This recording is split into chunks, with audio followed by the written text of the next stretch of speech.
உசைர் என்ற ஒரு நபி இருந்தார். அவர் ஒரு ஊருக்கு கழுதையில் பயணம் சென்றார். அந்த ஊர் சிதைந்து சின்னா பின்னமாகி இருந்தது. முற்று முழுதாக அந்த ஊர் அழிந்து போயிருந்தது. அந்த ஊரின் அழிவை பார்த்து அவர் ஆச்சரியப்பட்டார். அழிந்து போன இந்த ஊரை அல்லாஹ் எப்படித்தான் உயிர்ப்பிப்பானோ என்று எண்ணினார். அல்லாஹ் அவருக்கு தனது ஆற்றலை நேரடியாக காட்ட விரும்பினான். அல்லாஹ் அவரை 100 வருடங்கள் மரணிக்க செய்தான். பின்னர் அல்லாஹ் அவரை உயிர்ப்பித்தான். அவர் 100 வருடங்கள் மரணித்த நிலையில் இருந்தது அவருக்கு தெரியாது. தூங்கி விழிப்பது போல் அவர் உணர்ந்தார். அவர் ஒரு மரத்தடியில் உறங்கும் நிலையில்தான் மரணித்தார். அவரது கழுதை மரத்தில் கட்டப்பட்டிருந்தது. அவரது உணவும் பானமும் கூட அந்த மரத்தில் கட்டி தொங்கவிடப்பட்டிருந்தது. 100 வருடங்கள் மரணித்து உயிர் பெற்ற அவரிடம், நீ எவ்வளவு காலம் இந்த இடத்தில் தங்கி இருந்தாய் என்று கேட்டான். அவர், நான் ஒரு நாள் அல்லது ஒரு நாளின் சில பகுதிகள் கழித்திருப்பேன் என்றார். அதற்கு அல்லாஹ், இல்லை, நீ 100 வருடங்கள் தங்கியிருந்தாய். இதோ உன் உணவையும் பானத்தையும் பார், அது இன்னும் கெட்டு போகவில்லை என்றான். அவர் கொண்டு வந்த உணவு 100 வருடங்கள் ஆகியும் கெட்டு போகாமல் இருந்தது. இது அதிசயம்தானே. இதோ உன் கழுதையை பாரு என்றான். அவரது கழுதை இறந்து கிடந்தது. அதன் எலும்புகள்தான் எஞ்சியிருந்தது. இதோ பார், அந்த எலும்பில் எப்படி நாம் சதையை சேர்க்கின்றோம் என்றான். இறந்து அழிந்து எலும்புகள் மட்டுமே எஞ்சியிருந்த கழுதையின் எலும்புகள் இணைந்தன. அதற்கு சதையும் தோளும் உருவானது.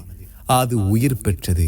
இறந்த கழுதைக்கு அல்லாஹ் உயிர் கொடுப்பதை கண்ணால் கண்ட அவர், அல்லாஹ் அனைத்துக்கும் ஆற்றல் உள்ளவன் என்று எனக்கு தெரியும் என்று தனது ஈமானின் உறுதியை வெளிப்படுத்தினார்கள். இந்த சம்பவம் திருக்குர்ஆனில் சூரா அல் பக்ரா அத்தியாயம் 2 வசனங்கள் 259 இடம்பெற்றுள்ளது. அல்லது ஒரு கிராமத்தை கடந்து சென்றவரை பற்றி நீர் அறிவீரா? அந்த ஊர் அடியோடு வீழ்ந்து கிடந்தது. இவ்வூர் அழிந்த பிறகு அல்லாஹ் எவ்வாறு இதை உயிராக்குவான் என்று அவர் நினைத்தார். உடனே அவரை அல்லாஹ் 100 ஆண்டுகள் மரணிக்கச் செய்தான். பின்னர் அவரை உயிர்ப்பித்து, எவ்வளவு நாளை கழித்திருப்பீர் என்று கேட்டான். ஒரு நாள் அல்லது ஒரு நாளில் சிறிதளவு நேரம் கழித்திருப்பேன் என்று அவர் கூறினார். அவ்வாறில்லை, 100 ஆண்டுகளை கழித்து விட்டீர். உமது உணவும் பானமும் கெட்டுப்போகாமல் இருப்பதை காண்பீராக. செத்துவிட்ட உமது கழுதையையும் கவனிப்பீராக.